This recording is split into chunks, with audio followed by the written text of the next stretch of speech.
Bonjour à toutes et à tous, en direct d'Abidjan. En ce moment c'est la saison des pluies, donc ça fait une semaine qu'il pleut sans arrêt, et aujourd'hui il fait beau. Bon, il y a un peu de soleil, j'en profite pour sortir. Je vais vous emmener vers Sokosé, c'est un quartier d'Abidjan, et le sujet d'aujourd'hui ça va être encore une fois de plus l'hormonothérapie. Parce que je vois que beaucoup de gens me posent des questions là-dessus parce que c'est très dur à supporter. Et certains ont des petits problèmes à gérer l'arrêt de l'hormonothérapie. Donc on va parler, on va développer le sujet, qu'est-ce que l'hormonothérapie exactement? Comment est produite la testostérone déjà au début, principalement, pour essayer de comprendre. Et puis différents traitements, pourquoi Firmagon, est-ce qu'on peut se passer du Firmagon, est-ce qu'on peut le remplacer, pour quelles raisons, qu'est-ce qu'un agoniste, un antagoniste, etc. Je vous filme un petit peu la route. Donc toujours là, le même principe, on filme un peu des paysages, je vous fais découvrir Abidjan ou la Côte d'Ivoire. Ensuite on aborde le sujet, je vous donne mon avis, je vous donne mon expérience, comment j'ai vécu la chose en question.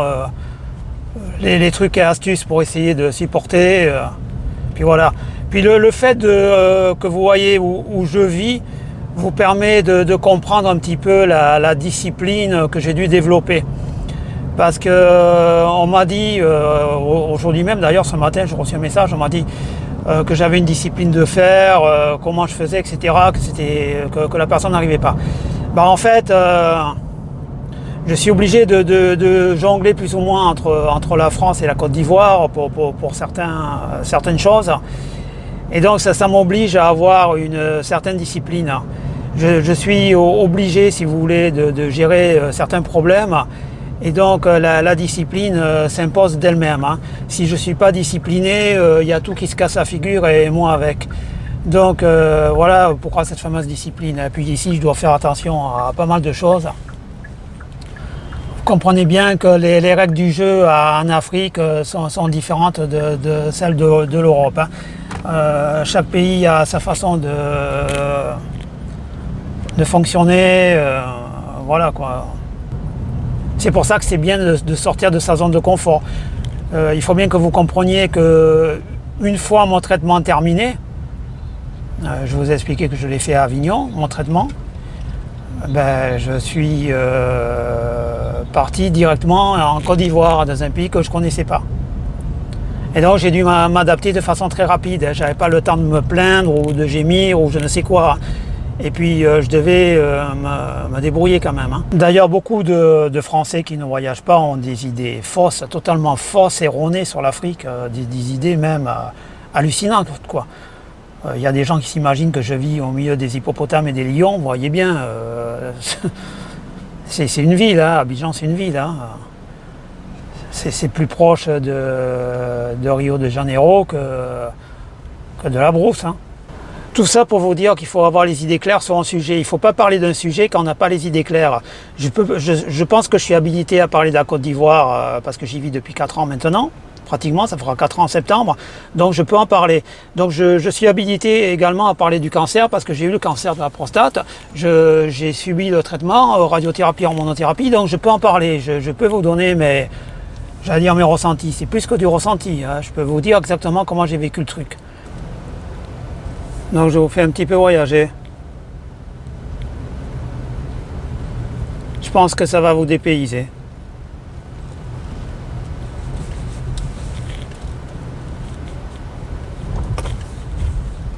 Vous voyez, les quartiers évoluent très vite, ça change très très vite.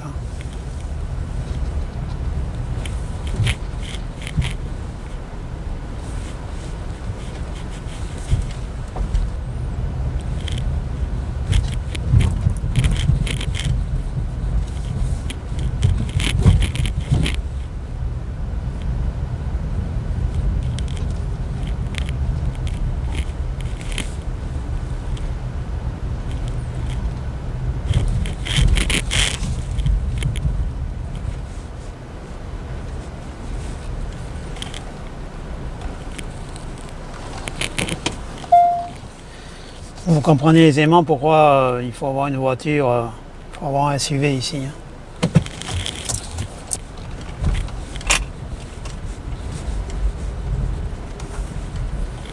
Bon, j'espère que ça vous dépayse. On va essayer de rentrer côté gauche, là, si j'arrive à me sortir d'ici. Ce qui n'est pas évident d'ailleurs.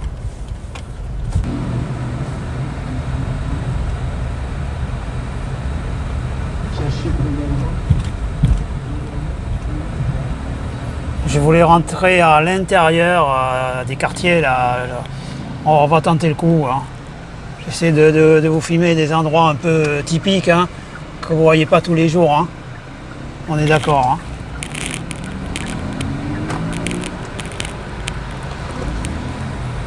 Allez, on va rentrer là.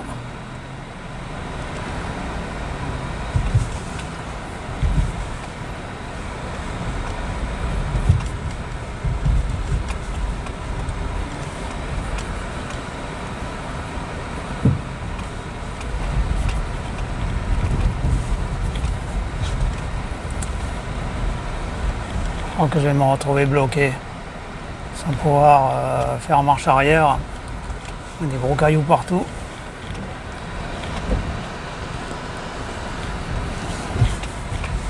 Bon, pour le moment, ça passe. Bon, j'ai peur de m'aventurer plus loin, tout droit, parce que j'ai peur de rester bloqué. Et là, on va voir si j'arrive à passer.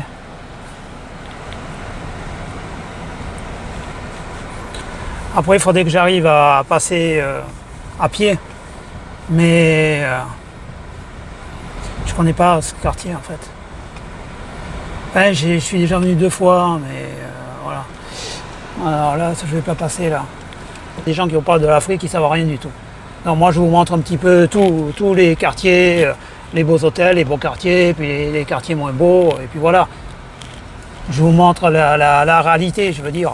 Parce que le problème en France, on essaie de tout travestir, la réalité. Oh mon Dieu, je suis choqué, mon Dieu, mon Dieu, mon Dieu. Moi, je ne juge pas, je ne juge rien du tout. Je vous montre, je filme, c'est tout. Je suis neutre totalement.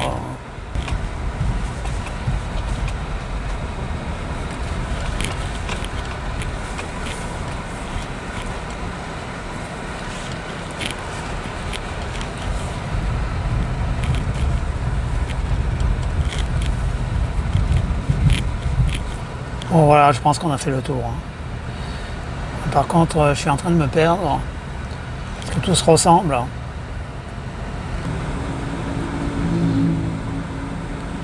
Je sais même pas dans quelle partie d'Abidjan je suis.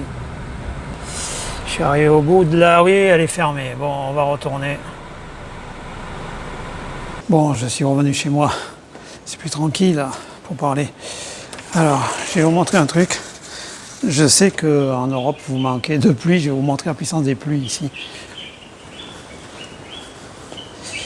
Je vais vous montrer les dégâts que ça peut faire. Alors, vous voyez ici, j'ai un mur. Je ne sais pas si vous arrivez à voir. Complètement fendu là-haut. Vous voyez? C'est fendu tout le long. Ça fend tout le long. Et il va s'écrouler. Je ne sais pas si vous voyez la fente là. En fait, voilà, il va tomber. Et les clôtures électriques avec. Donc, il faut que je fasse réparer ça. Tout ça pour vous dire la puissance des pluies ici. Comme on est entre l'équateur et puis les tropiques. Je vous montre un petit peu les fleurs perroquets, vous avez déjà vu. Je vous avais déjà montré. C'est joli. Une orchidée. Ça fleurit tout le temps les orchidées, mais c'est très sensible. Voilà, bon, on va aborder le sujet. Bon, alors on va parler de la production de testostérone. Comment cette hormone est produite. Il y a une région du cerveau qui s'appelle l'hypothalamus. Cette région sécrète une hormone qui s'appelle la GnRH, qui est une gonadotrophine. Cette hormone, la GnRH, va stimuler une autre région du cerveau, qui est une glande qui s'appelle l'hypophyse. L'hypophyse va à son tour sécréter une hormone qui s'appelle la FSH-LH. On va au plus simple. Cette FSH-LH va envoyer un ordre aux testicules qui vont se mettre à fabriquer de la testostérone. Voilà comment est fabriquée la testostérone de façon claire, précise, pas trop complexe. On va parler d'un sujet également. J'en ai déjà parlé des dizaines de fois, mais visiblement, ça n'arrive pas à rentrer dans le crâne de certains. Le cancer de la prostate est comme le cancer du sein, c'est un cancer hormonodépendant. J'ai bien dit hormonodépendant, ça dit bien ce que ça veut dire. Ça veut dire qu'une fois déclaré, il va se nourrir pratiquement exclusivement, enfin exclusivement non, mais il va se nourrir principalement de testostérone. Il dépend de la testostérone. Donc ayez les idées claires. J'ai bien dit il dépend. Je n'ai pas dit la testostérone produit le cancer. J'ai dit qu'une fois qu'il est déclaré le cancer, il est hormonodépendant. Parce qu'il y a des gens, notamment un gars qui fait une vidéo par jour, qui dit tout et n'importe quoi, qui passe son temps à décréter que certaines personnes ont dit, que certains médecins disaient que la testostérone donne le cancer. Alors peut-être certains médecins, peut-être à une certaine époque, maintenant tout le monde sait que c'est faux. Puisque le cancer de la prostate est hormonodépendant, il faut bloquer la testostérone. Pour cela, on a deux moyens, ce qu'on appelle les produits antagonistes ou les produits agonistes. Donc Firmagon ou Degarelix, il porte deux noms, est un produit antagoniste. Alors qu'est-ce que ça veut dire? Tout simplement qu'il va bloquer la production de GnRH, de gonadotrophine. Dans la production de cette hormone étant bloquée, les testicules ne vont plus recevoir l'ordre de fabriquer de la testostérone. C'est direct. C'est également une castration chimique. Quel que soit le produit d'ailleurs, qu'il soit antagoniste ou agoniste, c'est une castration chimique. En résumé, vous recevez le même traitement qu'un délinquant sexuel, pratiquement. Par opposition, l'énanthone est un produit agoniste ou également dit analogue. Pourquoi analogue? Parce qu'analogue à la GnRH. Il va empêcher l'hypophyse de fabriquer la LH. Il va saturer les récepteurs. Ainsi, l'hypophyse va croire qu'elle a déjà donné l'ordre de fabriquer la LH qui va produire la testostérone. En fait, c'est un leurre. L'énanthone, le produit analogue, c'est une espèce de leurre. On fait croire, si vous voulez, que la production de testostérone est suffisante, donc ça l'arrête. Le premier, c'est direct, on ne fabrique plus de GnRH. Le deuxième produit, l'agoniste, c'est faire en sorte que les récepteurs de production LH soient saturés. Ainsi, il n'y a plus de production du tout de testostérone au niveau des testicules. Je ne sais pas si vous voyez ce que je veux dire, c'est un peu complexe. Alors l'avantage des antagonistes, comme le Firmagon, c'est qu'on évite l'effet flare-up. Une flambée tumorale qui fait en sorte qu'on a un pic de testostérone qui est produit. En plus, il faut administrer, si on a cet effet flare-up, des anti-androgènes, comme le Zytiga. Alors, est-ce que c'est pour cette raison que la plupart des urologues prescrivent, j'ai bien dit la plupart, prescrivent du Firmagon au lieu de l'énanthone? Je ne sais pas. Ça, il faut poser la question à votre urologue. Si votre urologue vous prescrit du Firmagon, posez-lui bien la question, est-ce que c'est vraiment utile au début? Alors, je vais vous expliquer ce que moi, j'ai vécu, d'accord, mon expérience. La dose initiale de Firmagon est très importante, c'est 240 mg. 2 injections successives de 120 mg chacune. Et ensuite, tous les mois, vous avez une administration, une injection de 80 mg. Donc, les 2 premières injections correspondent à 3 injections classiques. C'est pour ça que c'est très, très dur à supporter. On va faire simple, je vais vous briefer là-dessus. J'ai eu mes 2 premières injections. C'était en avril ou mai 2019. Ce qui s'est passé, c'est que de suite, vous êtes KO. De suite, quand je dis de suite, c'est au bout de 5 minutes. Vous êtes KO, vous rentrez chez vous, C'est comme si vous étiez sous. Vous avez très mal au point d'injection, ça brûle. Vous allez vous coucher parce que vous n'en pouvez plus. Et pendant la nuit, vous avez des bouffées de chaleur énormes. Pourquoi? Parce que la testostérone, elle chute de suite à zéro. Elle passe de votre taux actuel à zéro en quelques heures. Vous avez très mal au point d'injection, vous ne pouvez pas vous asseoir, vous avez des bouffées de chaleur, vous avez l'impression que vous allez mourir, hein, je suis franc. Vous levez la nuit pour uriner, c'est de couleur violette, etc. Donc c'est très très dur à supporter. Et le lendemain, vous êtes complètement KO. C'est comme si vous n'aviez pas encore dessoulé. Clairement, ça fait ça. Et donc moi, j'avais déjà expliqué, j'ai écrit à mon neurologue par email, je lui ai dit, je ne vois pas comment je peux supporter ça pendant 18 mois, c'est totalement impossible. Il m'avait dit, ça va aller mieux par la suite. Par la suite, ça va beaucoup mieux. Bon, ensuite, vous avez une injection tous les mois. Le problème des injections de Firmagon, c'est que ça brûle. Ça me brûlait vraiment.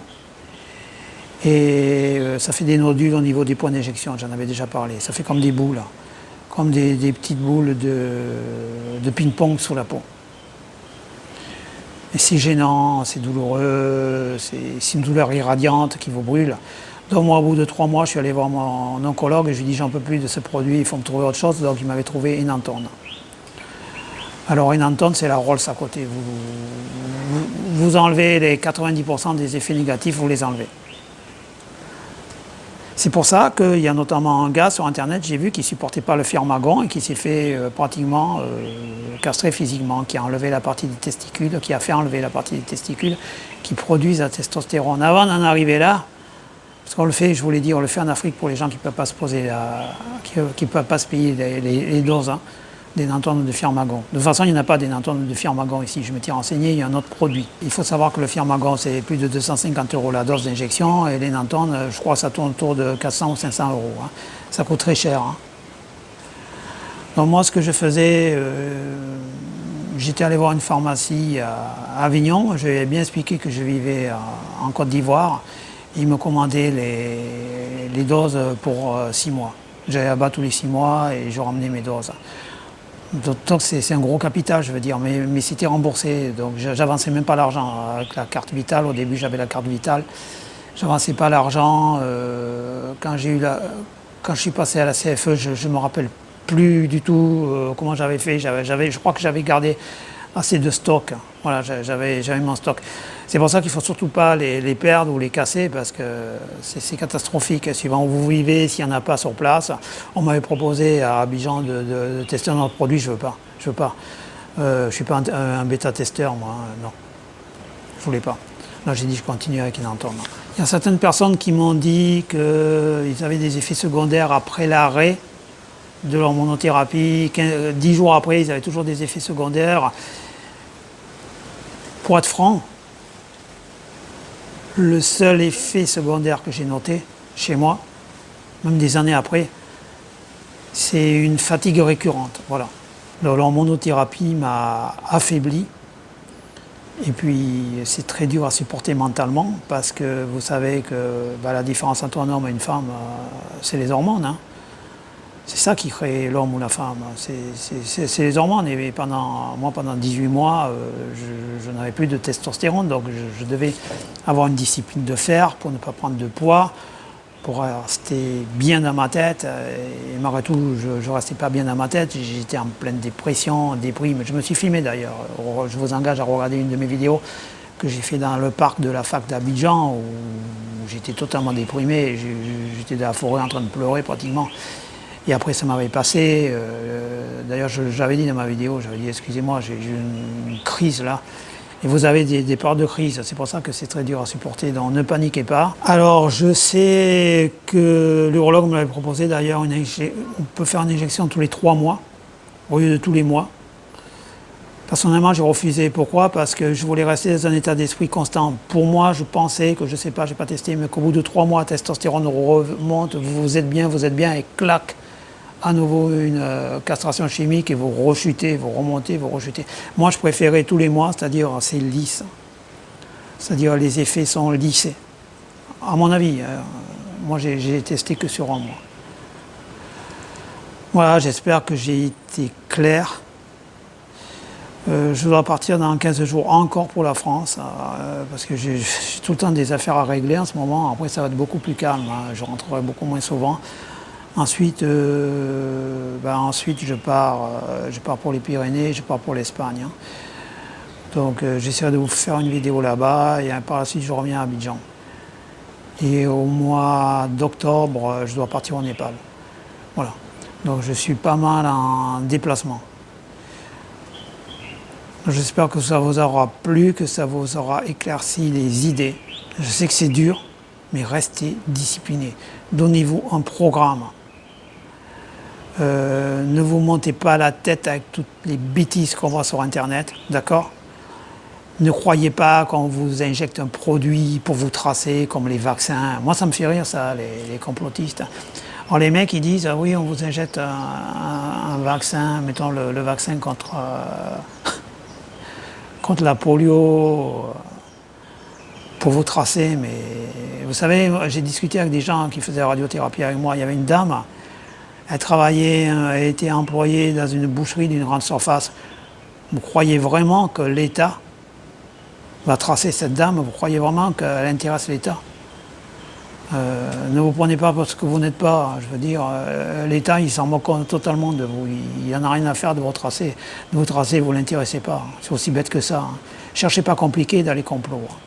À partir du moment où vous imaginez que l'État essaie de vous tracer, regardez exactement où vous en êtes, votre place dans la société, vous verrez bien que l'État n'a rien à faire de vous. Croyez-en vous.